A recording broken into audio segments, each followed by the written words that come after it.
The atmosphere within the courthouse that day was thicker than normal, as if all those who had flocked there knew that history was to be made before their very eyes. The wooden seats groaned under the press of reporters, curious bystanders, and even ardent fans of the long-running reality television show Sister Wives, who had formed a queue before dawn just to catch a glimpse of the man at the center of the controversy. Cameras weren't permitted inside, but that didn't deter reporters from writing madly in their notebooks, ready to dash out reports the moment anything broke. When at last the side doors opened, the room became so still that the creak of the hinges was heard ringing around the marble walls. Kody Brown entered, shoulders braced, but eyes darting apprehensively around the room. He was dressed in a dark suit, a far cry from the sloppy plaid shirts and leather jackets fans had grown accustomed to seeing him sporting on television. His blonde curls ringed a face that wore both defiance and weariness. He had been the self-styled head of a plural family dynasty for years, a man who lived in the glare of publicity. But here, under the serious gravity of the law, he appeared smaller, more fragile, as if bereft of the bluster cameras used to record. Across the room from him were the three women who had shared his house, his children, and his vision. Christine, Janelle, and Meri were not scattered or separated, but sat shoulder to shoulder, united in a way that few had ever witnessed. Their stance was relaxed but resolute, their eyes unwavering as they tracked Kody's every step. There was no sign of the laughter, strained smiles, and stilted conversations which audiences had become used to on the show. This was not a family gathering. This was war. Christine attracted the most attention. She was looking stunning, resolute, her chin held high as if she had already won the fight before it had even started. Her exit from Kody had been in the headlines years prior, when she had proclaimed her freedom and stated that she was finally selecting joy after a lifetime of sacrifice. Now, in a courtroom with her former husband just a few feet in front of her, she radiated the power of one who had borne a heavy weight and was able to put it down at last. To her side, Janelle gripped a leather folder, its edges worn from months of use. She was not as flashy as Christine, but her subdued dignity had its own weight. She was the wife who had put the most into Kody's dream of what lay ahead, investing her wages, her beliefs, and her faith in the rambling estate known as Coyote Pass. Her devotion had long appeared indomitable. Today, however, her devotion was to truth, not to Kody. And then there was Meri. For years she had quietly receded into the background, her position as first wife overpowered by scandal, heartache, and Kody's curt put-downs. But today she no longer resembled a shadow. Wearing a fitted jacket, her curls well coiffed, she exuded dignity. Her gaze never wavered from Kody, never once, as if silently challenging him to recognize the hurt he had inflicted. The quiet grew heavier as Kody moved into the defense table, his lawyer speaking quietly in his ear. In the rear of the room, someone coughed, a loud snap in the silence, and was quickly silenced. A low buzz of the fluorescent lights hummed above, blending with the beat of shoes scraping on shiny floors. Even the bailiff, who had witnessed hundreds of hearings, stood slightly taller, feeling the weight of the moment. Kody smoothed his tie, though it was already straightened 3 times before he entered the room. He caught a glimpse of the wives down the aisle, but the glance was but a momentary one, his gaze springing away again as quickly as they made contact with his. Maybe shame, maybe stubbornness, no one could say. What was certain was that the man who had once been at the center of their world was now the one they had rallied together against. From the front row, whispers floated in the air, reporters noting every detail, the tightness of Kody's jaw, the way Christine clasped her hands but never lowered her gaze, the faint tremor in Meri's lip before she steadied herself. Fans who had secured seats clutched their purses and phones, itching to tell the world what they were witnessing. But for now, everyone respected the silence, almost afraid to break the spell of this moment. The judge had yet to arrive, but the anticipation was suffocating. Each movement seemed magnified. The rustle of papers, the creak of the chair, the gradual tick of the courtroom clock. For all those who had watched this family go on for over a decade, the tableau seemed unreal. They had once been the embodiment of unorthodox love and togetherness. Now, They were opponents in a public confrontation, their internal cracks laid open under fluorescent lamps and judicial examination. Kody took a deep breath, his chest expanding and contracting as if he were gearing up for war. For decades he had been the voice of his own narrative, the guide who led millions through the trials and triumphs of plural marriage. But in this room, his voice wielded no power. He was not the boss. He was merely a man standing judgment, not by cameras, not by admirers, but by the law itself. Christine leaned slightly toward Janelle, whispering something that made Janelle nod. Meri's hand rested gently on the table, her knuckles pale from the pressure. Together, they looked like a team, not just three women scorned, but three women reclaiming power that had been denied to them for far too long.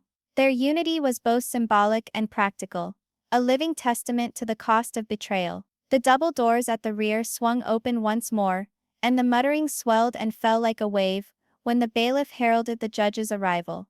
They all stood, rising as one, the wood of the benches creaking under the movement. Kody stood as well, straight but rigid, his gaze directed forward. The wives stood silently, their shoulders squared, their faces serene, and in that instant, as the judge's robe swept across the floor and the gavel was about to fall, the gravity of the situation fell over all of those in attendance. This was no longer the tale of a polygamous family living love and faith on TV. This was no longer whether or not one was favored, ignored, or left behind.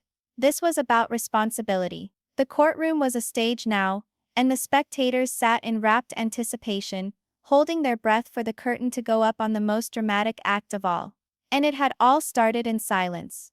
The silence that was louder than words, the silence that weighed heavy before the storm. The echo of highly polished shoes on the floor resounded like a drumbeat as the bailiff's voice boomed across the room, ordering everyone to stand. The audience moved as one, rustling of clothing, creak of wooden seats, the scrape of chairs sliding backward in unison. Even the people who had been murmuring a moment ago now remained quiet. The power in that one command reminded everyone there that this was no longer television or a familial argument. It was the law. And the law required silence. The side door, heavy with the weight of tradition, creaked open and the judge walked in. His robe, dark as ebony and perfectly pressed, flowed behind him with subdued dignity as he strode to his bench. His eyes were hard, inscrutable, a man long since well versed in the art of concealing emotion. There was, though, a gravity in his look too, a sense of awareness that this was no ordinary case. This was not just a battle over money or possessions. This was a family falling apart under the nation's gaze. All eyes tracked him as he mounted the stairs and sat down on the bench. The room contracted under his presence, each groan of wood and tread of footsteps exaggerated in the tense quiet. He pushed up his glasses, looked quickly at the pile of papers spread out in front of him, and then swept his gaze around the room. First at the three wives seated together, then at Kody and his lawyer. His gaze held for a millisecond longer on Kody, as if sizing him up, comparing him to the mountain of charges that remained to be uttered. All rise, the bailiff echoed, even though everyone was already rigidly standing. On a nod from the judge, the room stood back down again, the clatter of benches hitting the floor resounding in the chamber like a threat. No one said a word for a few moments. It was as if the whole room was holding its collective breath, anticipating the first flame that everyone knew was on the verge of erupting. Kody shifted uncomfortably in his chair, tugging at his tie. His jaw clenched, his lips drawn thin, but his eyes flitted nervously to the documents before him. Christine sat calmly across the aisle, hands folded correctly in her lap, her chin thrown back. She did not wince under the judge's scrutiny. Janelle slanted forward, her folder of evidence practically coiled between her hands, poised to flip open at any moment. Meri sat tense but still, her gaze however never leaving Kody, steadfast, unwavering, the sort of look that held decades of suppressed pain. The judge's throat cleared, a deep rumble that stifled even the sound of loose papers rustling. "This court is now in session," he declared, his voice low and authoritative. The solemnity of those words hung darkly over everyone. It was the sound of a door slamming shut behind them, the memory that what was to come could not be taken back. He started with the formalities, reading out the case number, the names of the parties and the issues on hand: property disputes, financial complications, accusations of withheld wealth and shattered promises. But for the people seated in the gallery, the legal technicalities sounded like the opening to a narrative they already knew verbatim. They had seen it unfold over years of reality television shows, interviews, and social media wars. Now, though, it was denuded of editing, denuded of spin. Here, there would be no confessional interviews, no cutaway, no producers eliciting drama. The truth, or at least the version the court could establish, was soon to be exposed. The judge's gaze traveled slowly around the room a second time, settling finally at the wives sitting together. His face relaxed a fraction, but only briefly, before rigidifying once more as he turned toward Kody. "These hearings will be held in dignity and decorum," he stated sternly. "I will not stand for interruptions, outbursts, or disrespect of this court.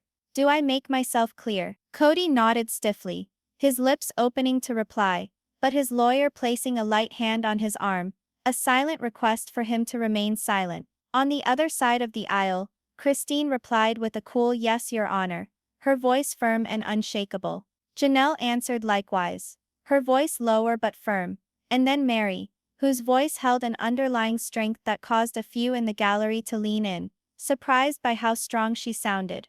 The judge smiled, content. He leaned back a little, clasping his hands together before him. "Very well, let us continue." The bailiff advanced with a file of papers, passing them up to the bench.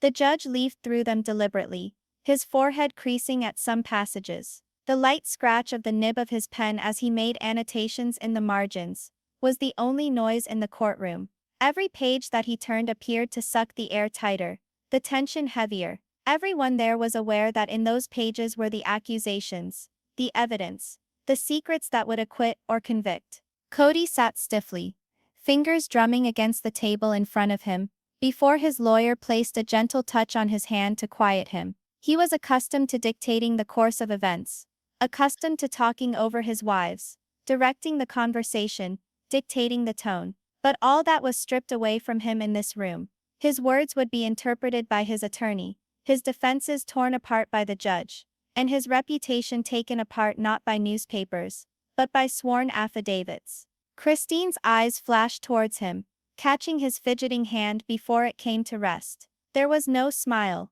no warmth, just a quiet recognition that the tables were now turned. She had sat beside him for years, nodding along, playing her part in the charade of harmony. Today, she sat opposite him, her silence more than any words she could have spoken. The judge placed the papers on the bench and pushed up his glasses once more. His voice boomed across the courtroom with measured seriousness. "This case," he declared, "has received public attention. But here in this court, there are no cameras, no onlookers beyond those seated here. Opinion is not what counts here, but evidence. Law, not emotion, is what counts. That being said, I know that family is at the center of all this, and family conflicts, particularly of this extent, have wounds no decision can fully mend." There was a ripple of tension through the room at his words. It was the most direct anybody had ever come to admitting the weight of emotions over them. Kody changed again, this time angling slightly toward Robin, who sat just behind him in the gallery. Her eyes shone with unshed tears, her hand clutching a tissue tightly. She nodded to him once, a small gesture of encouragement, but it merely served to underscore the gap. One man, one faithful wife, and 3 united women against him. The judge's eyes came back to Kody. His words were heavy ones, like rocks that had been tossed into a silent lake. "Mr. Brown, you have been charged with withholding assets, refusal to abide by agreements made on common property, and dishonesty in financial transactions that have harmed your former business partners. These are serious charges. Do you comprehend the charges presented before you?" Kody swallowed hard, his Adam's apple rising and falling in visible effort. He parted his lips, but once more his attorney leaned in hastily, whispering before he could utter a word. Grinning curtly, Kody sat back, his lips clamped shut, though his eyes smoldered with anger. He despised silence. He despised restraint. but here it was imposed upon him. The judge turned his gaze back toward the wives. And to the petitioners, he went on. You are seeking this court's action to divide property, to require financial restitution, and to resolve disputes that grew out of your partnership with Mr. Brown. Am I right about that? Christine spoke first, her voice unshakable. Yes, Your Honor. Janelle next. Yes, Your Honor. And Meri? Her response steadfast, heavy with decades of years of silence no longer. Yes, Your Honor. The judge nodded again, pleased. Then let us proceed. And with that, the gavel came down lightly, not in conclusion, but as the formal beginning of the fight everyone had anticipated. A fight not of fists or loud voices, but of documents, testimonies, and buried truths. The sound was a warning shot for Kody, the opening bell of justice for his wives, and for the rest of us in that room, it was the start of a tale that would resonate long past the confines of that courtroom. The gavel of the judge had hardly fallen when the room changed. The silence was no longer the frozen hush of expectation. Now it was the quiet of concentration. The shared breath of people leaning in, preparing themselves for the initial blows. All eyes followed the left side of the courtroom, where Christine's lawyer stood up.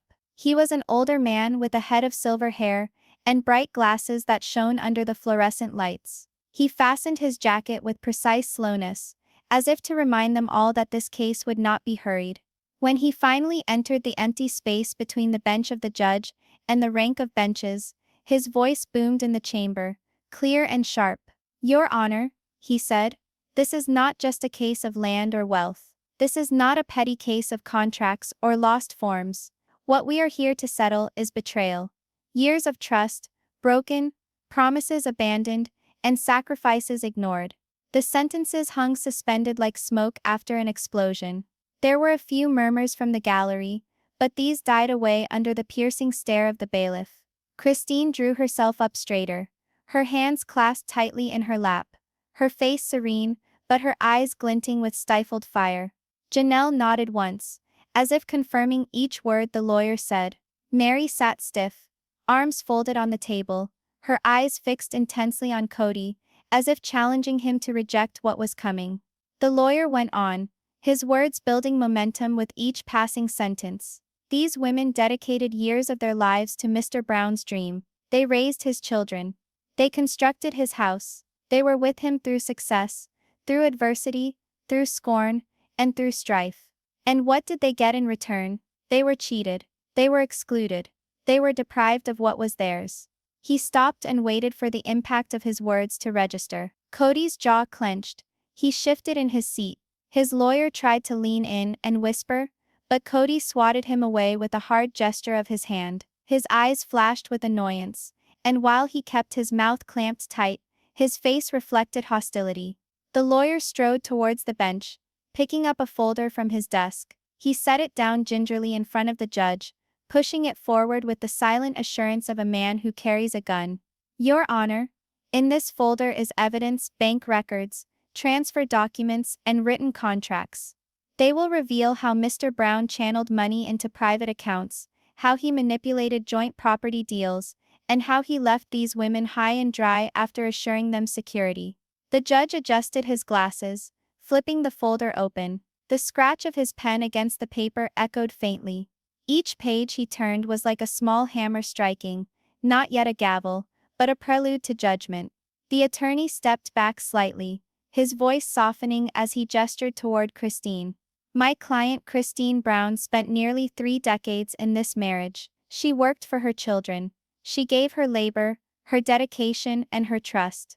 When she departed, she asked for justice, not revenge. But justice she did not receive, but rather was refused her portion of what she worked for. Instead of integrity, she discovered clandestine transfers, secreted assets, and favoritism that took away from her what was promised to her. Christine's eyes grew bright, but she did not weep.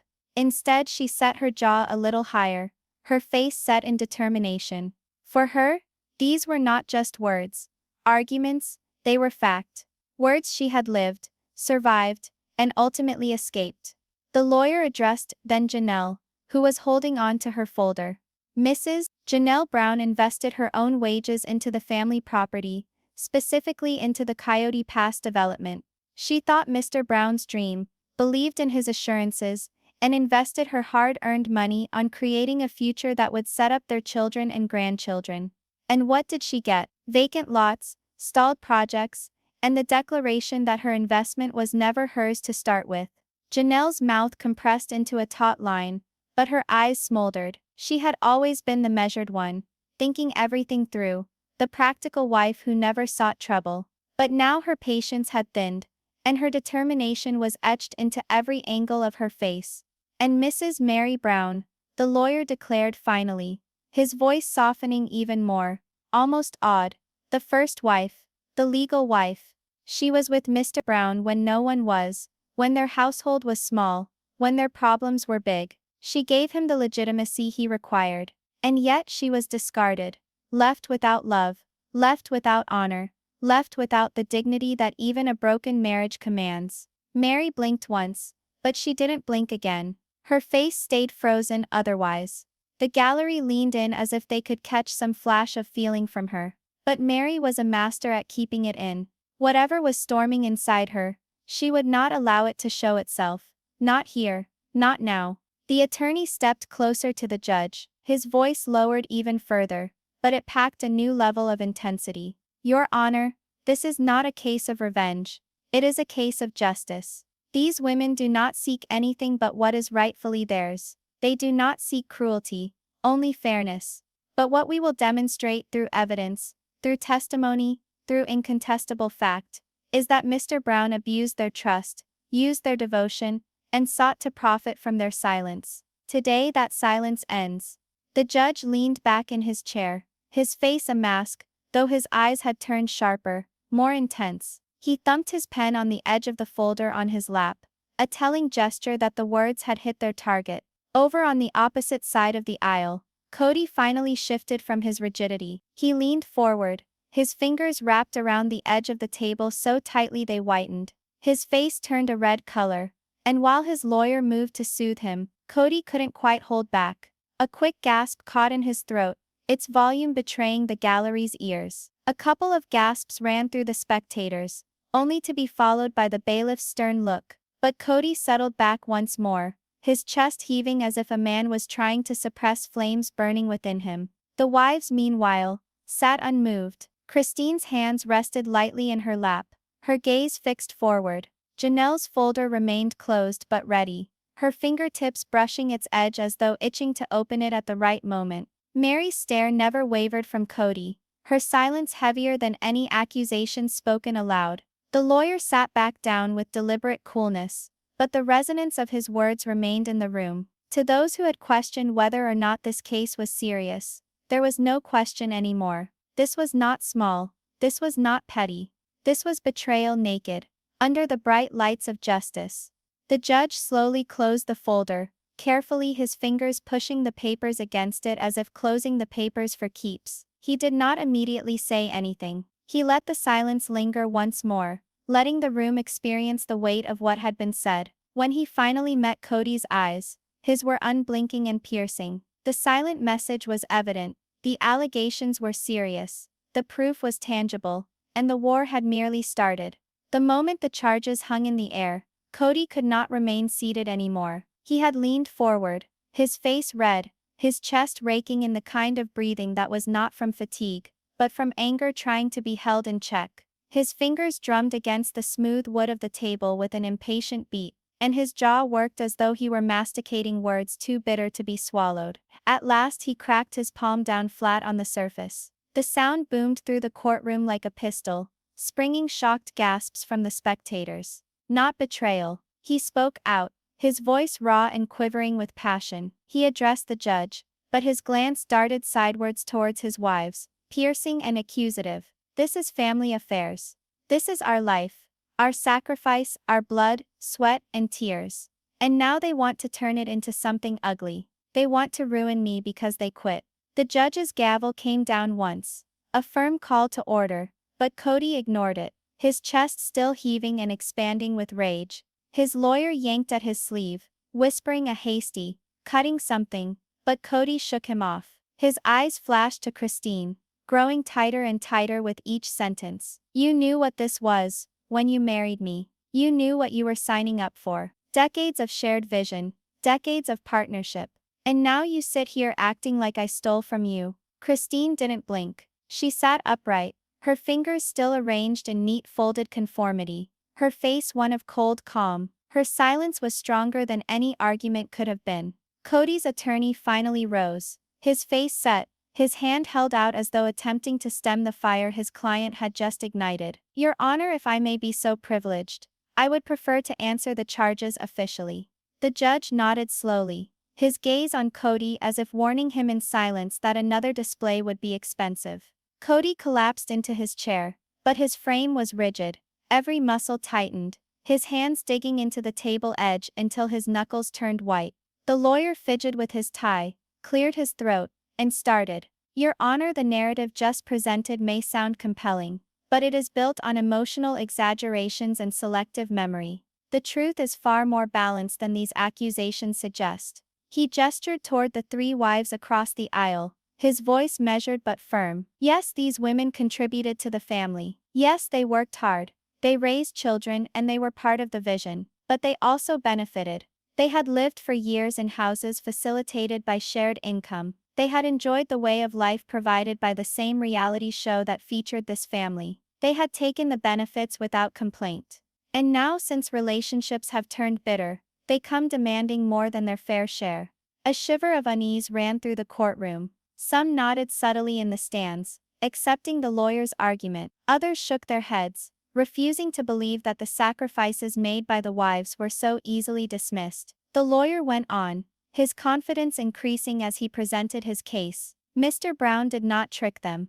Mr. Brown did not betray them. He gave, he sacrificed. He bore the burden of keeping up not one, not two, but 4 homes, splitting the financial burden of raising such a large family under everyone's watchful eye. Was he flawless? No. But flawless is not the criterion here. The criterion is justice, and justice demands that one man who provided for so many should not now be demonized, just because feelings are running high. He spun around to face Christine. Though speaking to the judge, Christine made a decision to go away. That was her prerogative. But she did not go away without anything. She took freedom with her, independence, the chance to begin anew. To now ask for more is not justice. It is revenge. Christine's lips were clamped together, her jaw set, yet she did not say a word. Her silence, firm and unwavering, only served to bolster her stance. The attorney turned to Janelle, and to Mrs. Janelle Brown.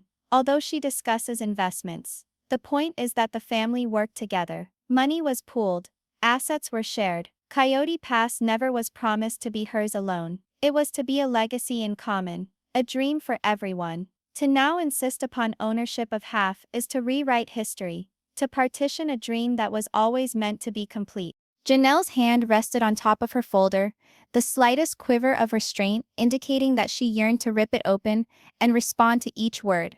But she did not move. Her face stern, her demeanor unruffled. And Mrs. Meri Brown, said the lawyer, his voice growing gentler to one of feigned sympathy.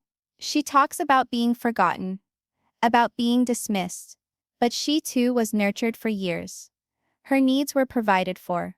Her house was kept up. Whatever pain she went through, it cannot take away from the fact that Mr. Brown did what he had to do as a partner. The law can't and won't try to repair personal hurts. It has to see the facts. And the facts are unequivocal. These allegations are exaggerated, driven by resentment, not reality. Kody, with renewed confidence on his lawyer's assurances, sat up straight. He cast a sideways look at the wives, a sneer dancing on his lips for an instant, as if challenging them to contradict his story. The lawyer continued. Your Honor, my client is not a thief. He is not a liar. He is a man who has given more than most men ever will, financially, emotionally, spiritually. He bore the weight of a multiple family, put up with public criticism, and maintained his wives through a life they had chosen willingly. And now, because he does not want to bear that weight any longer by himself, he is brought before this court, vilified. That is not justice. That is persecution. The judge sat back in his chair, his gaze narrowing between both sides. He did not say a word, but the intensity of his silence was crushing. Kody could not resist. He stood forward once more, his voice alternating between desperation and rage. I gave them everything. Everything. And this is how they repay me? By turning on me in front of the entire world? His voice broke, the ends worn with unbridled emotion. I am not the beast they are trying to make me appear. I loved them. I gave them my life. And now they wish to take from me the little that remains. The courtroom was quiet once more, the sort of quiet that stung against the skin. The wives remained immobile, their serenity a marked contrast to Kody's disintegration. Christine's lips twitched into the smallest semblance of a smile, not of victory, but of conviction. Janelle shifted ever so slightly. Her eyes fixed, Meri breathed slowly, her eyes never wavering from Kody's face. The judge eventually raised his hand. "Mr. Brown," he stated firmly, "you will have your attorney speak for you for the remainder of this. Do you comprehend that?" Kody stiffened, his chest still laboring, but after a strained silence, nodded stiffly. His lawyer put a restraining hand on his shoulder, pushing him back into silence. But it was too late. His rants, his rage, his desperation, they had dominated the room, branded themselves in the minds of all who were there. For all his sacrifice monologue, for all his protective posturing, Kody Brown appeared less like a man who was desperate to seek justice, and more like a man struggling against the encroaching truth. And despite the fact that the battle had just started, cracks in his defense were already emerging. Christine stood up slowly from her chair, the sound of her skirt rustling only just loud enough to penetrate the heavy silence filling the room. All eyes looked at her for the first time since the ceremony started. No, not because she insisted on it, but because the unhurried, measured manner in which she stood served notice that something significant was about to be unleashed. Her attorney nodded, indicating it was her time to testify. She stepped forward, each step weighing years of deception, heartache, and defiance. When she reached the witness stand, she hesitated for a moment, her eyes scanning the room. She saw the courtroom filled with spectators, the reporters spilling onto their notebooks, the judge's stern but inquiring gaze, and then ultimately she locked eyes with Kody. His gaze crossed hers, unyielding and challenging. But she did not back down. Instead, she sat down, set the microphone in front of her, and clasped her hands together neatly on the tabletop. When she spoke, her voice was calm, low, but with enough gravity to quiet the restive vitality in the room. "I gave him 30 years of my life." Christine started, her voice measured, each word a stone added to the foundation of a house. 30 years of sacrifice. 30 years of raising children, of building a home, of carrying a dream that was never really mine but his. And I did it willingly, because I believed in him. I believed in us. Her voice did shake a little, but it steadied in an instant. But belief doesn't put food on the table. Belief doesn't put gas in the car. And belief doesn't put a roof over your head when the man you believed in decides his word no longer counts. The courtroom murmured. Even the judge leaned forward, as if Christine's words hit a deeper note than anticipated. She rolled her eyes back to Kody. "You call this family business, Kody. You call this sacrifice. But let's discuss what sacrifice actually looked like. When I spent nights sewing garments, because we couldn't afford bought ones. When I pawned jewelry my mother had given me so the children could have presents for Christmas. When I fed 20 with just enough food to feed 10, that was sacrifice. My sacrifice." Her words sliced the air like a knife, and Kody moved uncomfortably, clenching his jaw. His attorney wrote frantic notes, but Christine didn't relent. She leaned forward a little, her voice growing more powerful. "And then there was Coyote Pass. The dream you held out before us like a carrot on a stick. You promised us it was our future, that each of us would own land to construct upon, that our children would have something permanent. I trusted you, Kody. We all did. But it never concerned us. It was always about you. Your name. Your dominance. You retained the titles. You made the choices. And when I questioned you, when I questioned where the money was going, you sent me away. You said have faith. Faith in a man who couldn't even meet my eye when I asked him if the money was still there." Kody slapped his hand down on the table once more, unable to keep himself contained. "That is a lie," he growled, his voice shattering with rage. "You are distorting everything, Christine." The judge raised his gavel, glaring at him. "Mr. Brown, one more interruption, and you'll be in contempt. Sit down and be quiet." Kody's face went bright red, his breathing harsh, but he slid back into his seat reluctantly, grumbling under his breath. Christine didn't even flinch. She turned back to the judge, her eyes unwavering. "Your Honor, I don't need to distort anything. The truth is gruesome enough on its own." She hesitated, allowing the words to penetrate. The courtroom was now hanging on every word. Even reporters had ceased writing, too enthralled to glance away. Christine then pushed her hand into the folder she had carried in. She drew out a pile of documents, her fingers steady as she set them down. "These are bank statements," she asserted. "Evidence of what happened to the money. Payments that we didn't know about. Withdrawals that we never authorized. Thousands of dollars missing. And do you know what payments those were for?" She stared straight at Kody again, her eyes blazing. "Trips, dinners. Luxuries for you and Robin, while the rest of us were instructed to buckle down and make sacrifices." Gasps erupted in the courtroom. Robin's face drained of color, her hand flying to her mouth. Kody looked as if the ground beneath him had suddenly vanished. His lawyers scrambled to object, but the judge waved him down. "We'll review the documents," the judge said, his tone heavy with interest. Christine sat back, her tone milder now, but no less biting. "I left him because I was sick of being invisible. Sick of being used. Sick of being used. Sick of giving up everything, while being told that I wasn't enough. And now, I'm here because I won't let him remove my contributions. I won't let him deny he carried us when really he leaned on us, on me, every step along the way." The ensuing silence was oppressive. Christine's words hung in the air, like smoke impossible to ignore, impossible to disbelieve. Kody's fists were balled tight, his face contorted in anger, but there was a glimpse of something else within his eyes, as well, fear. Fear that the mask he had been living behind for so many years was slipping at last. Christine took a deep uniform breath, and looked at the judge again. "Your Honor, this isn't about money. It's about responsibility. It's about honesty. And it's about ensuring that after 3 decades of sacrifice, my voice is finally considered." The judge slowly nodded, his face impassive, but his eyes betraying the gravity of Christine's evidence. He addressed Kody, whose face was still flushed with rage, stating firmly, "Mr. Brown, you will get a chance to reply. But for the moment, the witness has testified." Christine stood up from the chair, her actions steady and purposeful once more. She returned to her seat, head held high, eyes straight ahead. As she sat down, Janelle touched her hand, covering it with a gentle one. Meri provided the slightest nod of support. The fight wasn't finished, not by a long shot, but Christine had delivered the first real punch, and it landed like a bombshell of decades of silence. Finally exploded.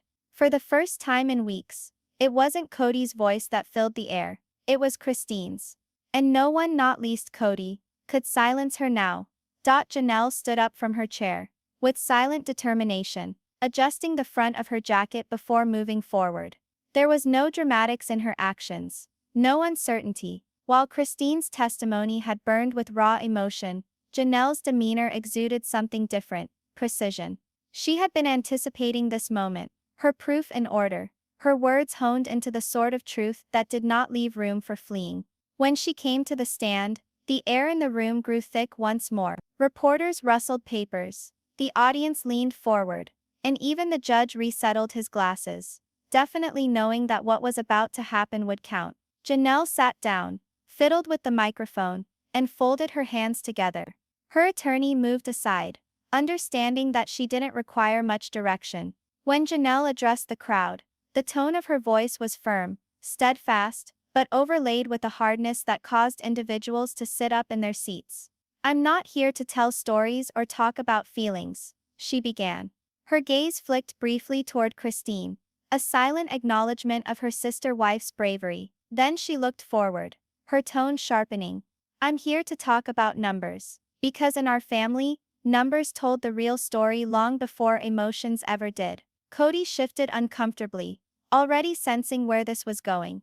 Years, Janelle went on. We all put into the family pot. Every dollar I made, every check that arrived, every extra hour of work, I deposited into the same account, because that's what we agreed on. We were going to build something together. A common future. A legacy for our children. That's what Kody promised. She paused, allowing the words to hang, and then she leaned forward. What really happened was very different. She opened the folder she had carried, pulling out several neatly stacked documents. I have bank statements, contracts, property records, all showing the same pattern. Money went in, money disappeared, not for bills, not for the children, but for things that only benefited Kody and one wife in particular. Robin, a whisper of murmurs swept through the courtroom. Robin's cheeks flushed bright crimson as she dropped her eyes, her fidgeting fingers in her lap. Janelle didn't bat an eyelash. She continued. I invested $30,000 from my own retirement account in 2018. I was assured it was for the down payment on Coyote Pass. Christine gave. Meri gave. Even small contributions, tax returns, side hustles, anything else we had. We all contributed. But whose is the name on the deed? Kody's, only Kody's. Not ours. Not the family's. And I asked him why. And he told me it was for simplicity. For legal reasons. He assured us not to worry. She looked up, her tone like steel. But I worried. Because I understood what it meant. It meant he had power. It meant all our sacrifices could be washed away with a stroke of a pen. Kody's lawyer sprang to her feet. Objection, Your Honor. She's guessing at intent. The judge held up a hand. Overruled. Please proceed, Mrs. Brown. Janelle nodded, her lips compressing into a hard line before she went on. And then there were the loans. We borrowed loans in the name of the family, with my credit, with Meri's credit, even Christine's occasionally. But when the time came to pay the bills, who was accountable? Not Kody. Us. We were the ones shouldering the debt while he moved money into accounts we couldn't touch. Accounts that went toward a house Robin wanted, a house she received. Robin's eyes welled up with tears. She shook her head minutely, but Janelle's eyes didn't blink. I am not here to attack Robin, Janelle asserted firmly, quelling any implication that this was about her. She did her part, but the fault lies with Kody. He was the one in charge. He was the one keeping the books secret, and he was the one who asked us, repeatedly, to trust him. She waved another document. This is a duplicate of a 2020 text message. I confronted Kody straight out and asked him where the Coyote Pass money had disappeared to. His words verbatim. Don't ask questions. It's under control. That was the last time he replied back to me about it. Kody scowled with exasperation. He leaned forward, grumbling under his breath. You never got the larger picture. But Janelle caught it. She slowly turned to him, her face unreadable, and enunciated precisely into the mic. The big picture, Kody, was that you were creating your future while we were footing the bill. And you figured none of us were ever going to call you out. Well, I'm calling you out now. The gallery burst into whispers, camera flashes lighting the room momentarily. The judge slammed his gavel. Order. Janelle smoothed out her papers, her equanimity unbroken. Your Honor, I don't have to show that Kody shattered our hearts. Christine has already done that. What I am here to establish is that he shattered our trust with money, with promises, with deception masquerading as leadership. And I have the papers to prove it. Her attorney moved forward, presenting the pile of records to the court clerk. For review, Your Honor. The judge nodded, inviting them to be recorded. Janelle went on, her tone softer, now, but with no less authority. I hung in there in this marriage longer than I should have, not because I was weak, but because I believed that one day the sacrifices would be worth it, that my children would inherit something tangible. But now I realize the truth. The only thing that inherited anything was Kody himself. He inherited control of us, control of the finances, control of the property. And when we finally questioned things, when we finally said we've had enough, he accused us of being ungrateful. Her gaze snapped back to Kody, eyes burning with mute anger. Ungrateful? After giving you everything we had? No, Kody. I am not ungrateful. I am finished. The finality of her tone echoed like a gavel blow itself. She settled back in her chair, years of weight lifting from her shoulders.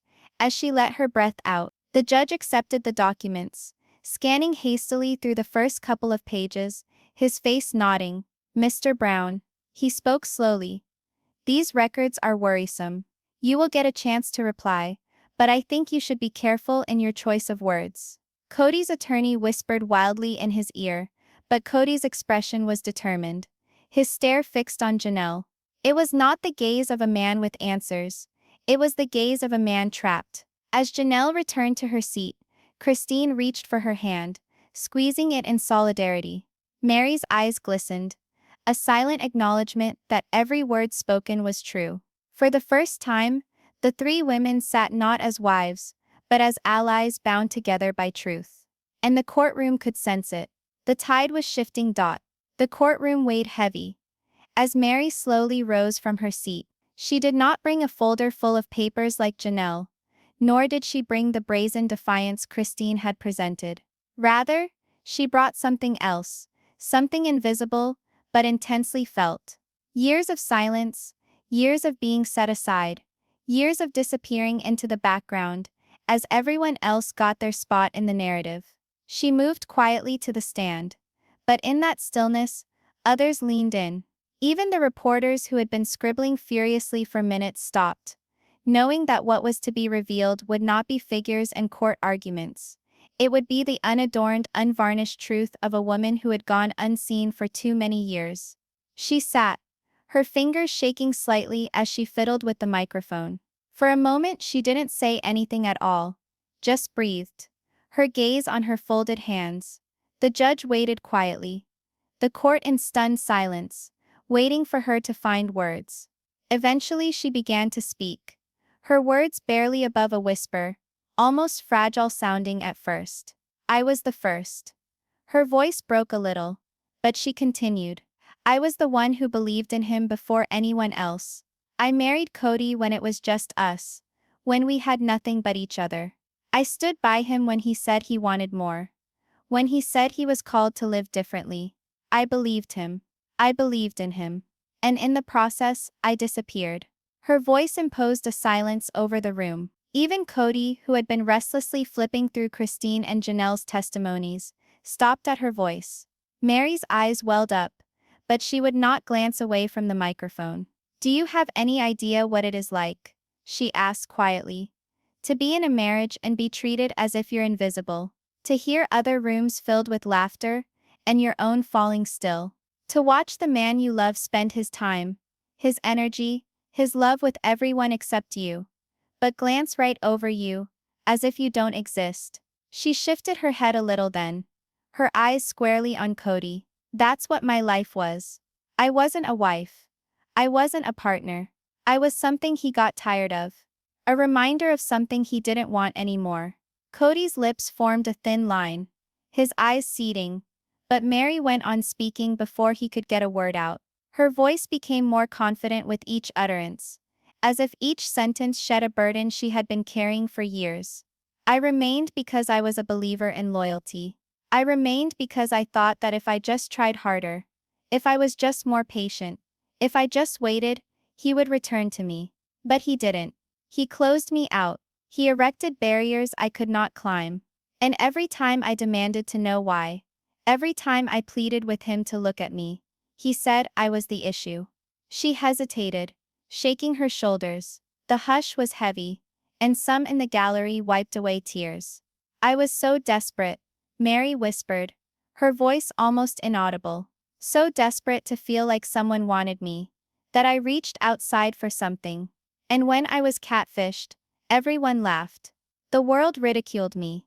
But what no one realized, what Kody never realized, was that I wasn't seeking betrayal. I was seeking love, comfort, something he'd been denying me for years. That's the truth. Gasps filled the room, the old scandal resurfacing, but this time reframed in the light of raw vulnerability. Meri's hands clenched together as she steadied her voice. And then what? He was finished. He said it without saying it. He told the cameras, the children, the wives. everyone that we no longer had a marriage. But did he ever say it to me? He let me sit there, year after year, waiting, hoping, trying to please, while he had long since moved on. Kody finally lost his temper, his voice growing louder. You quit on us way before I did. Meri, don't act like you didn't. The judge banged his gavel. Mr. Brown, calm down. But Meri didn't waver. For the first time she gazed straight at him, her voice shaking but strong. I didn't quit, Kody. You did. You quit the minute you decided that I wasn't worth your time anymore. You quit the minute you announced to the whole world that you didn't love me, but could never find the guts to tell me to my face. Her statement lingered in the air like lightning before thunder. Kody's face contorted, his features torn between anger and shame, but he could not answer, not without further revealing himself. Meri shifted her attention back to the judge, but her tone went quiet once more, her words still slicing sharp. Your Honor, I don't come before you demanding land, or money, or possessions. I'm coming asking for acknowledgement that my life, my sacrifices, my suffering, they counted, that I was not invisible, that what he did, ignoring me, discarding me, humiliating me, was not just the death of a marriage, the death by slow strangulation. It was cruelty, and it left scars money could never heal. Tears streamed openly down her face now, but her voice did not crack. I want the truth to be recognized. I want the world to realize that I did everything I could, and that the man I loved abandoned me to die in the dark, while he constructed his new life in the limelight. The courtroom was completely still. No note-taking by reporters. No murmurs by the crowd. Even Christine and Janelle, two women who had known their own agony, appeared shaken by Meri's brutal candor. The judge cleared his throat, clearly moved, though his tone was formal. Mrs. Brown, thank you for your testimony. Meri nodded faintly, her shoulders finally lowering as though she had shed a weight she'd been carrying for decades. She stood, wiping her tears, and walked slowly back to her seat. Christine reached for her hand, squeezing it gently, and Janelle placed a supportive hand on her shoulder. For the first time in years, the three women weren't rivals, they were survivors, standing together. Kody sat rigidly, jaw clenched, his expression a mask of anger and denial, but under it, a glimmer of something uglier, fear. For each time his defense fell apart, it was not because of the law, but because of the force of truth at last uttered. Meri had been the quiet one for long enough, but there in that courtroom, her voice rang out louder than anyone else's, because it bore the hurt of being forgotten, and the bravery of being seen at last. The gavel came down 3 times, hard, ringing like thunder through the still courtroom. The judge leaned forward, his eyes scanning slowly across the room. First Christine, then Janelle, then Meri, before finally coming to rest squarely on Kody. His face was inscrutable, serious but not heartless, serious but weighted with power. Enough, the judge pronounced, his voice heavy with the kind of gravity that settled deep within the bones. This courtroom is not an amphitheater for drama,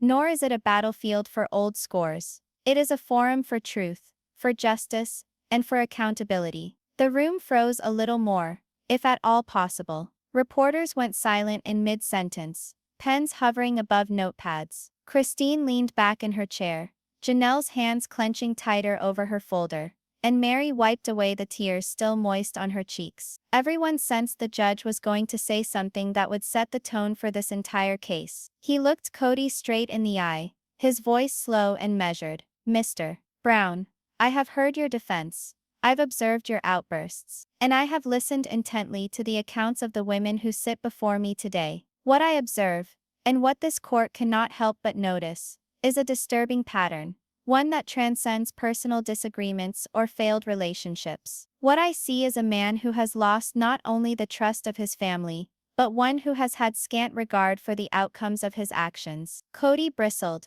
his jaw clenching as he struggled to maintain his dignity. His attorney whispered frantically in his ear, but Kody brushed him aside, his gaze fixed on the judge. The judge went on, this case isn't about punishing you for being human. It isn't about spying on your personal life. It is about whether the obligations you took, both financial and personal, were fulfilled, or whether they were used to benefit only you. And from what has been put forward in this evidence, Mr. Brown, it looks like the balance of justice doesn't tip your way. Gasps ran through the gallery, and Kody's face turned deep red. He started to open his mouth to say something, but the judge's gavel came down once more with a distinct crack. You will not interrupt me again, Mr. Brown.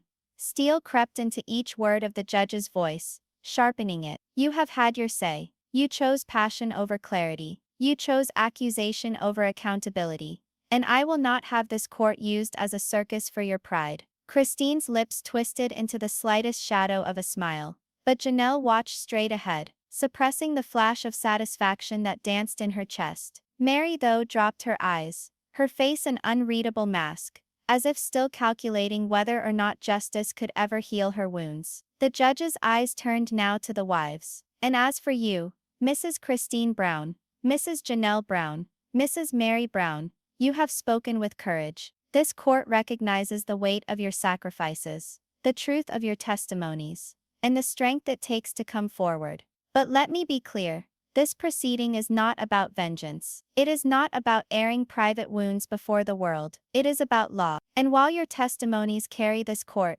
they too must be anchored in evidence, in facts, in what can be substantiated. Christine nodded slightly, her eyes brimming with held-back emotion. Janelle straightened herself, ready for the onus of her papers to testify for themselves. Meri just breathed out, accepting it seemed the judge's words had eased some of the burden she bore. The judge shifted back in his chair, resting his hands together. Now I put you on notice. Not as a judgment, but as a reminder. Mr. Brown, if it is discovered that you defrauded these women in finances, that you used financial records to deceive, that you commingled funds for reasons other than mutually agreed upon, this court will not hesitate to make a ruling against you, and the penalties will be more than monetary. They will be public. They will be lasting. And they will determine your legacy, beyond the walls of this room. The words strike with the force of a hammer. Kody's shoulders stiffened, and his face contorted in the attempt to suppress another explosion.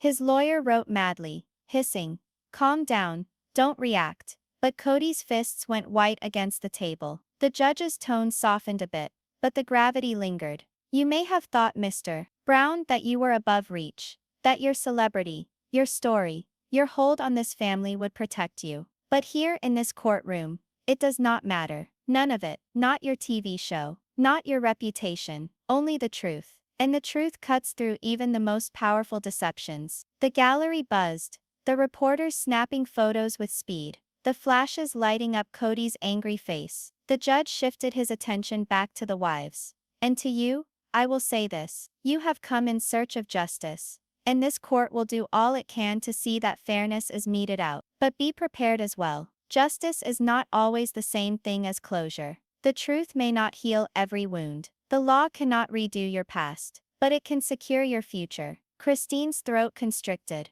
but she nodded. Janelle's eyes shone with tears, as she smoothed her papers again. Meri merely bent her head, a lone tear streaming down her cheek. Then, with calculated pause, the judge gazed again at Kody. Mr. Brown, this is your warning. You are at the precipice of consequences that you do not possibly comprehend. If there remains any vestige of your integrity, any remnant of your honesty, I tell you, bring it to this courtroom now. Because if you delay until it is too late, no defense, no rage, and no pride will be able to extricate you. The quiet that followed was heavy enough to suffocate on. Kody swallowed hard, his gaze scanning the room, from the judge, to Christine, to Janelle, to Meri, and then to Robin, who sat white and shaking in the corner. For the first time since the trial started, there wasn't any flame in his eyes, no smile on his lips. There was only fear. The judge finally sat back, banging the gavel again. Court will be in recess until tomorrow.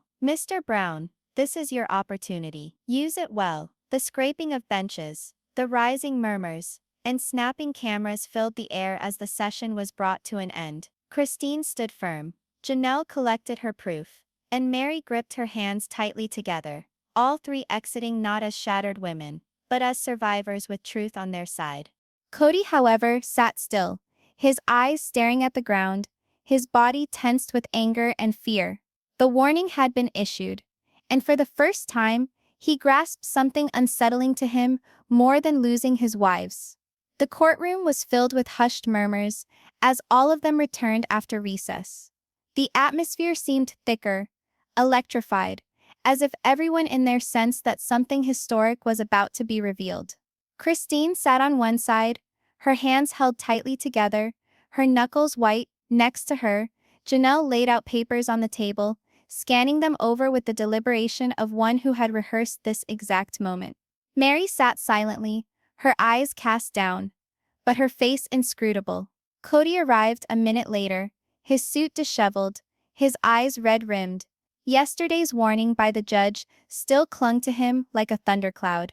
He steered clear of the reporters, steered clear of Christine's accusing glare, and made a beeline for his seat, grumbling at his attorney in a low voice. "All rise," said the bailiff as the judge returned. The courtroom rose, then sat together in harmony, and silence descended like a curtain. The judge removed his glasses. "We shall carry on where we stopped. Mrs. Janelle Brown, you may go ahead with your evidence." Janelle stood up slowly, clutching a fat folder against her chest. She moved to the front, heels clicking stiffly against the courtroom floor. When she spoke, her voice was level, calm but with a hint of fire. "Your Honor, the wives and I have talked extensively about the money differences we saw during our marriages to Mr. Brown. We believed there had been mismanagement of money, but until just recently, we didn't have concrete evidence. That's no longer the case." The gallery strained forward. Reporters wrote wildly, cameras popping. Even the judge appeared to strain forward slightly, curiosity dancing in his eyes. Janelle unfolded the folder and raised the first page. "This is a bank statement, 3 years old. It indicates a withdrawal of $150,000 from our shared family account to pay for the mortgage on Coyote Pass and family expenses. Instead, that money was transferred into an account in Mr. Brown's name only." Gasps coursed through the audience. Kody squirmed uncomfortably in his chair, his attorney leaping to their feet at once. "Objection, Your Honor. These claims have not been vetted as admissible statements. We request an examination before they may be addressed." The judge elevated an eyebrow, then motioned for the papers. "Step forward." Janelle's attorney produced the copies. The judge reviewed them with a frown, his face growing tighter. At last he looked up. "Overruled. The documents will be accepted for examination. Go on." Janelle nodded slightly and went on. "That's not all, Your Honor. Across 5 years, there are repeated transactions such as this. High amounts transferred from accounts that were intended for the family, channeled into private accounts. Christine and I exchanged notes, and we saw the pattern. Each time we were informed that we didn't have sufficient to pay the bills or invest in the family home. Those funds were already taken by Mr. Brown." The courtroom was filled with murmurs. Kody's face was beet red, his fists balled tight against the table. "That's a lie," he abruptly snapped, rising to his feet. "You don't know how money works. I was defending this family." The gavel came down sharply. "Sit down, Mr. Brown, or I will have you removed from this courtroom." The threat quieted Kody in an instant. He sat down, but his chest swelled and contracted with deep, angry breaths. Janelle continued. She turned to another set of pages and handed them over herself, this time to the bailiff, who distributed them. "These are letters. Letters between Mr. Brown and different financial planners. On them he talks about taking money out of family accounts to invest in personal ventures. About one investment referred to as a private venture that Christine and I never even knew we were participating in." Christine stood there, her voice trembling but firm. "That wasn't money on a page for him, Your Honor. That money was our children's security blanket.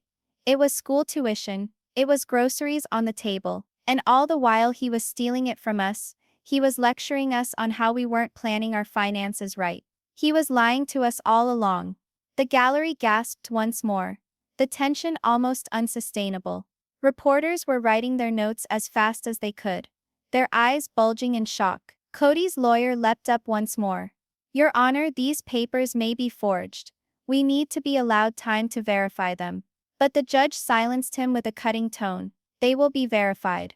At present, they will stay on the record. Sit down. The lawyer did so with a reluctant movement, casting an angry glare at Christine and Janelle. The judge leaned over, his tone measured. Mr. Brown, these papers are very disturbing. If true, they indicate intentional financial impropriety. This court will not take kindly to that. Kody rose again, his voice breaking in despair. I did what I had to do. I was trying to save the family. Keep us going. They never realized the stress I was under. Christine leapt to her feet, her words slicing through the court like a knife. Protect us? You deceived us, Kody. You used our trust, our sacrifice, and twisted them into your own private empire. Don't stand there and act like it was for us. The judge struck the gavel again, bringing order. But the harm was done. The picture of Kody Brown, the tough patriarch, the man who was once said to lead and provide for his family, was disintegrating before all their eyes. The judge resumed his gaze at Janelle. Do you have further evidence? Janelle firmly nodded. Yes, Your Honor. Hundreds of bank records, email trails, and even the testimony of financial advisors, who will attest that these transfers were made at Mr. Brown's express instructions. The judge's face set in determination. Then this court will examine every last one of them. If this evidence holds up, it will drastically affect the verdict in this case. The gallery sprang into a susurration, the air thick with tension. Journalists were already dashing to transmit their reports to networks. Headlines were all but writing themselves. Secret evidence reveals Kody Brown. Secret funds discovered. The patriarch at risk. Kody leaned back into his chair, his face pale now rather than flushed. The flame in his eyes had gone out, replaced by something much worse, fear. And in that instant, everyone in the room knew. The tide had shifted. The wives were not mere voices anymore, recounting their tales. They had evidence. Cold, irrefutable evidence. And Kody Brown's empire of domination was crumbling in front of the world. The judge placed the folder of papers on the wood, drumming his fingers against it. This court will take the day to review this evidence. We resume tomorrow at 9 o'clock sharp. The gavel struck the final time, and the whole courtroom seemed to breathe out. Christine stared at Janelle with a combination of appreciation and resolve. Meri silently blotted another tear, but stood straighter than ever before.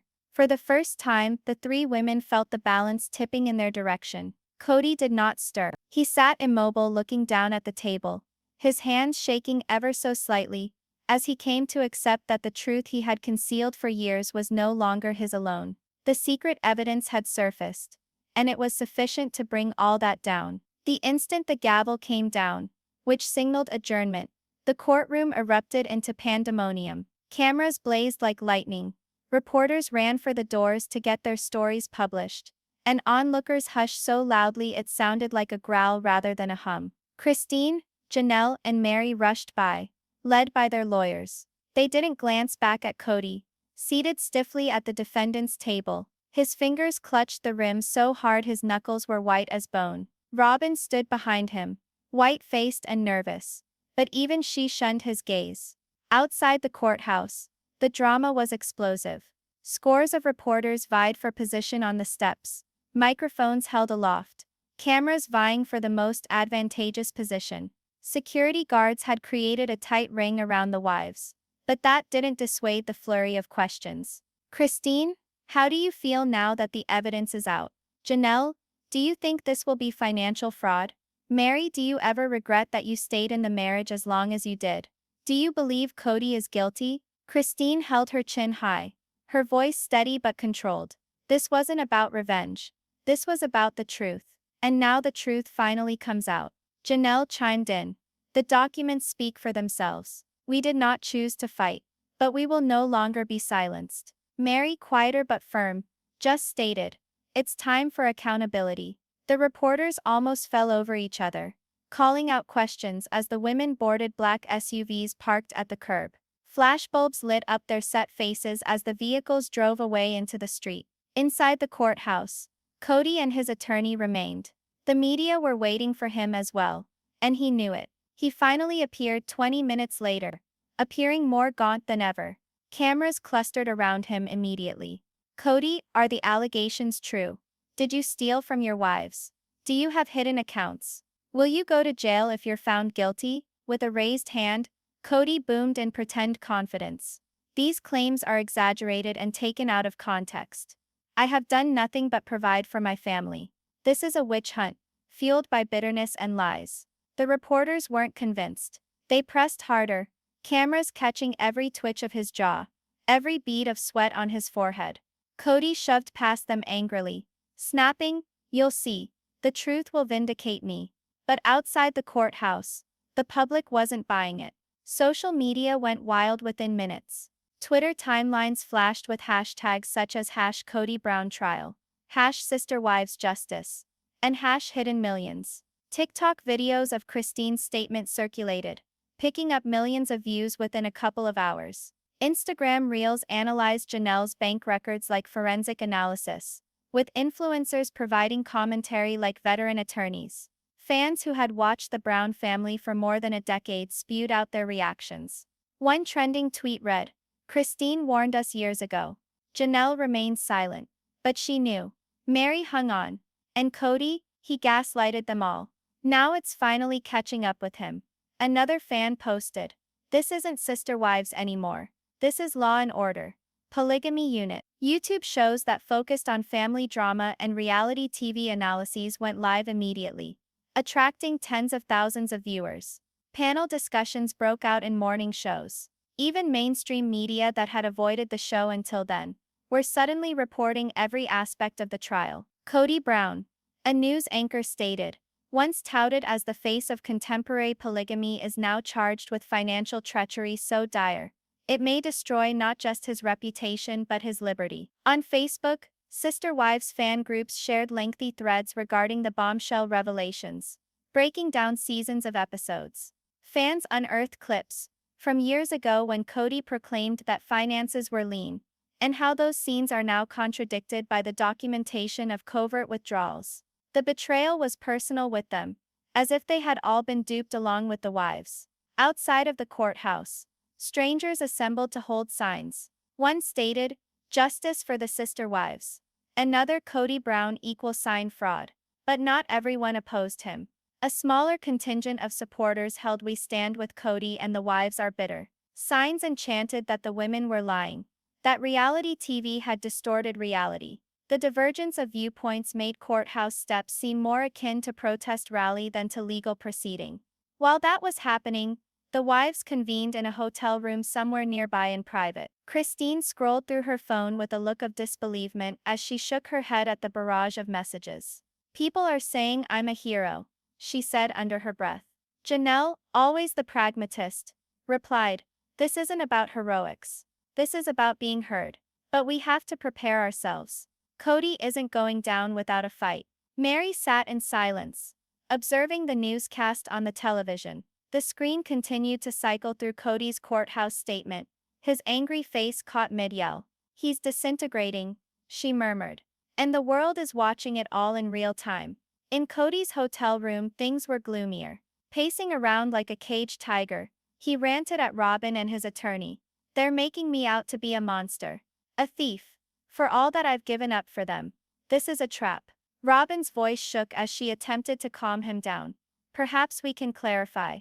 Perhaps explain." Kody spat, interrupting her. "There is no explaining to these vultures. They want me destroyed." He started frantically typing on his phone and into Twitter, but his attorney took it away from him. "Don't. One ill-considered post will send you under deeper. You need to let me control this." But Kody wasn't listening. He slammed his fist against the table, his face red with rage. "They think they can take me down. They think they can humiliate me. No, I'll prove them wrong. I'll prove everyone wrong."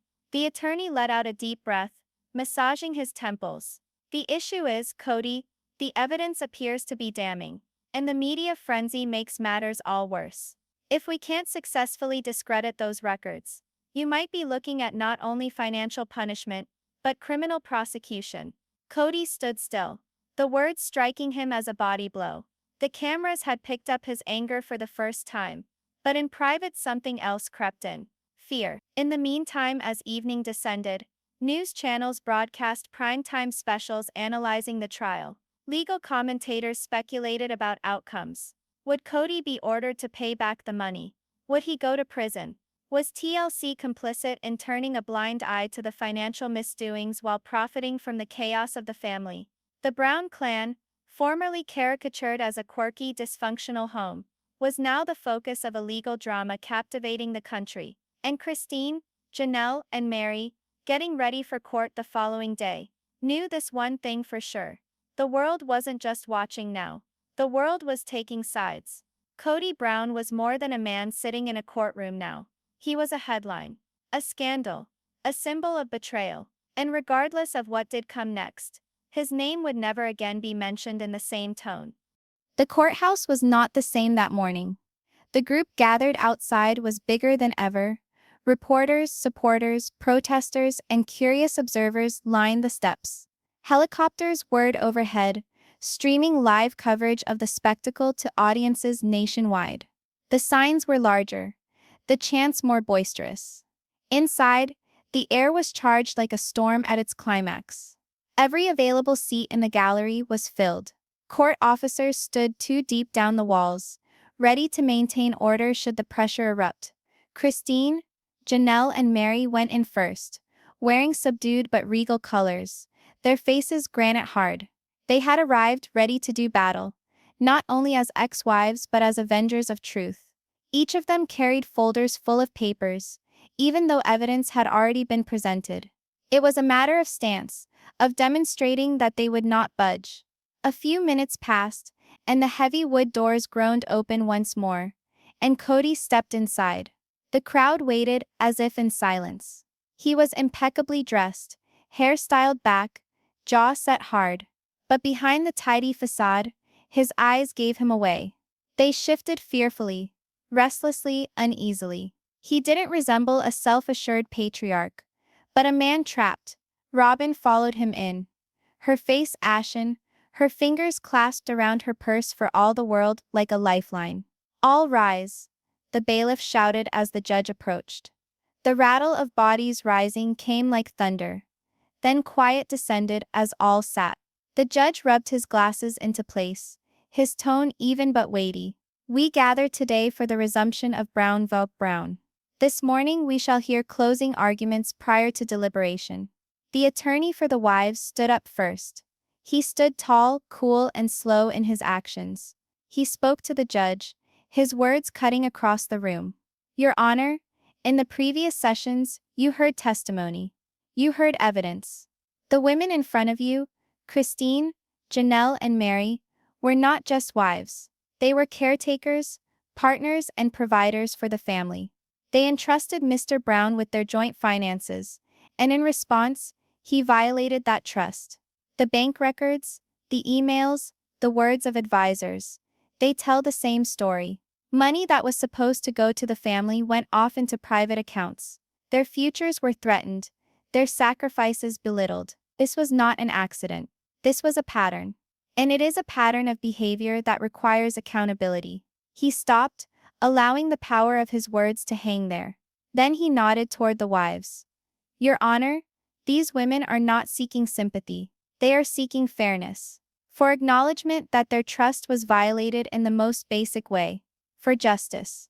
Christine sat upright, her fingers clasped tightly in her lap. Janelle nodded slightly in affirmation, her eyes unflinching. Meri swallowed hard, her lips clamped into a thin line, but her eyes steady. The attorney took a step back. "The evidence speaks for itself. The decision is now in the hands of the court." The judge nodded again, then motioned toward Kody's table. "Defense, your turn." Kody's attorney stood up, cinching his jacket together. His voice was determined, but beneath it ran a tension, as if even he was aware of how the odds were against him. "Your Honor, my client has been painted as a villain. But we cannot forget the bigger picture. Mr. Brown was the breadwinner for a large and complicated family. His choices were not always ideal, but they were made in a state of extreme duress. Coordinating finances for several households, several children, and several wives is not something that anybody can take lightly. These so-called discrepancies, yes, they do exist, but they don't establish criminal intent. They only established that a man who was in a state of stress made decisions which were miscommunicated or misunderstood. To call him fraudulent, to ruin his reputation and legacy, would be to convict him not of theft, but of fallibility. He spoke to the wives, his tone gentle. We do not minimize their sorrow. But sorrow is not evidence. Bitterness is not proof. Mr. Brown is entitled to fairness, not martyrdom. The lawyer recoiled, leaving the room weighted with silence. But then, before the judge could say a word, Kody stood up.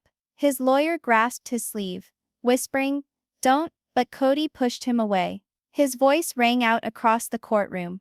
"Your Honor, I must speak for myself." The judge arched a brow, but nodded once. "Go on guardedly, Mr. Brown." Kody stood before the court, his voice trembling with emotion.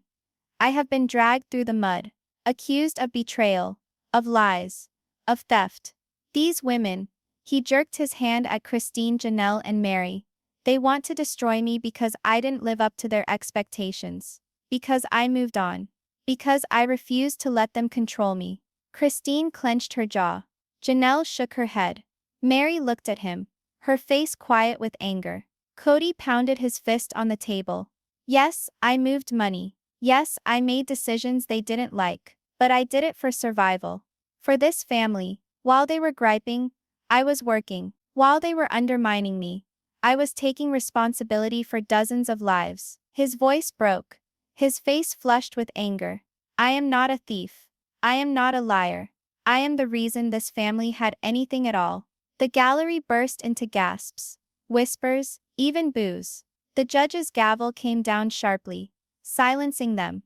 "Enough, Mr. Brown. Sit down." But Kody stood rigid, his chest pumping, his eyes blazing with defiance. The judge leaned forward, his tone iron. "Mr. Brown, you do yourself no good with outbursts.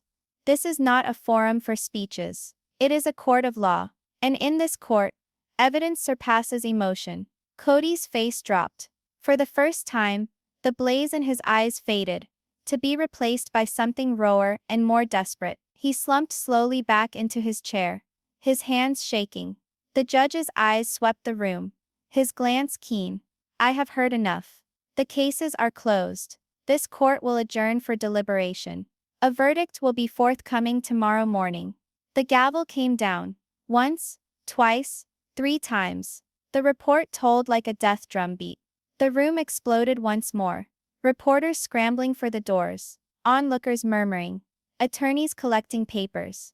Christine put a hand on Janelle's arm, both women taking deep breaths, their shoulders weighted but resilient. Meri softly wiped her eyes, her lips shaking with relief that the battle was almost at an end. Kody, on the other hand, sat hunched at his table, his head dropped. Robin was whispering urgently in his ear, but he did not react. His eyes were glassy and far off, as if the walls were pinning him in. The wives marched out together, side by side, their pace slow but unbreakable. The throng outside applauded. Reporters yelled out their names. Cameras popped. But for them the din receded. They'd done what they set out to do. And now, only the verdict was left. Tomorrow, everything would be different. The courthouse was charged. As soon as the doors opened that morning, people flooded in, full of anxious excitement. Fans, critics, journalists, even strangers who had watched the drama unfold on television and social media, all wanted to see history made. The verdict in Brown v. Brown wasn't merely a court decision. It was the demise of an empire, the downfall of a man who had been the face of polygamy on reality television. Outside, chants swelled like waves. Some yelled support for Christine, Janelle, and Meri. Others shrieked on behalf of Kody, accusing the wives of betrayal. Police filled the streets to keep back the crowd, but the hysteria was unstoppable. This wasn't a trial. It was a national spectacle. Inside, the air was even thicker. The gallery was shoulder to shoulder. Lawyers breathed hushed words. Reporters tried out their recorders. And cameras flashed soundlessly in the press section. Then the doors opened.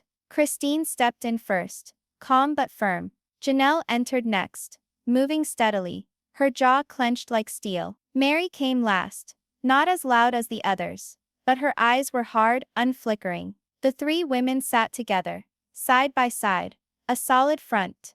In a moment, Kody appeared. His face was white, gaunt, but pride compelled him to stand upright. Robin grasped his arm, speaking to him in a whisper, but he hardly reacted. He seemed a hollow, drained-out man, like a man who already knew what was about to happen, but would not believe. "All rise," the bailiff intoned as the judge walked in. Everyone stood, with racing hearts. The robe of the judge swayed as he took his seat. His gavel came down once. Silence.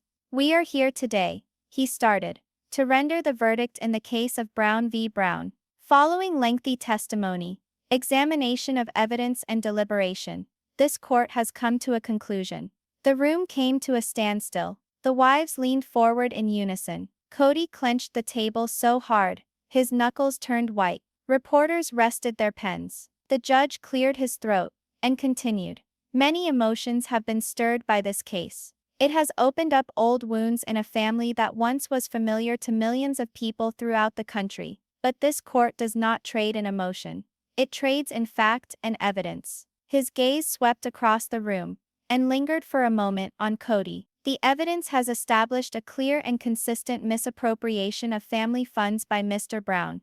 Bank records, transfers, affidavits from financial advisors, all indicate a calculated pattern. Funds meant for the common benefit of the family were diverted for use for purposes that only benefited Mr. Brown and Mrs. Robin Brown." A gasp ran through the gallery. Christine covered her eyes, her hands quivering a little, but her lips upturned in the merest smile of relief. The judge went on, his voice cutting. "Hence this court convicts Kody Brown of financial misconduct, fiduciary duty breach, and fraudulent misappropriation of joint property." The words hung in the air like a clap of thunder. Kody's face reddened, his mouth opening in argument, but Robin pulled his hand into hers, shaking her head vehemently. The voice of the judge was firm. "As restitution, this court orders Mr. Brown to pay back the embezzled money in the sum of $258,000. Further, Coyote Pass, the property that is the focus of these complaints, shall be divided equally into Christine, Janelle, and Meri Brown." The wives gasped. The gallery broke into commotion, reporters rushing to transmit the news to their editors. Cameras flashed, capturing every moment. Kody pounded his fist on the table. "This is despicable. That land is mine." "Order," the judge thundered, slamming his gavel. The sound reverberated in the room. "One more outburst, Mr. Brown, and you will be held in contempt." Kody stood stock-still, his chest rising and falling, his jaws clenched with rage. Robin tugged at his arm, whispering wildly, her face smeared with tears. The judge wheeled around to the wives. "This decision does not take away the hurt suffered, but it restores fairness, at least according to the law. Christine Brown, Janelle Brown, Meri Brown, you are each awarded restitution and property rights as delineated. This court is adjourned." Bang, bang, bang, bang. The gavel banged 3 times, and then it was done. The room erupted. Journalists surged forward, microphones extended. Bystanders yelled, some applauding, others taunting. Court officials quickly moved to contain the mayhem. Christine leaned into Janelle, whispering, "We did it." Tears welled in her eyes, but this time they were tears of triumph. Janelle gripped her hand, her voice steady. "It's over finally. It's over."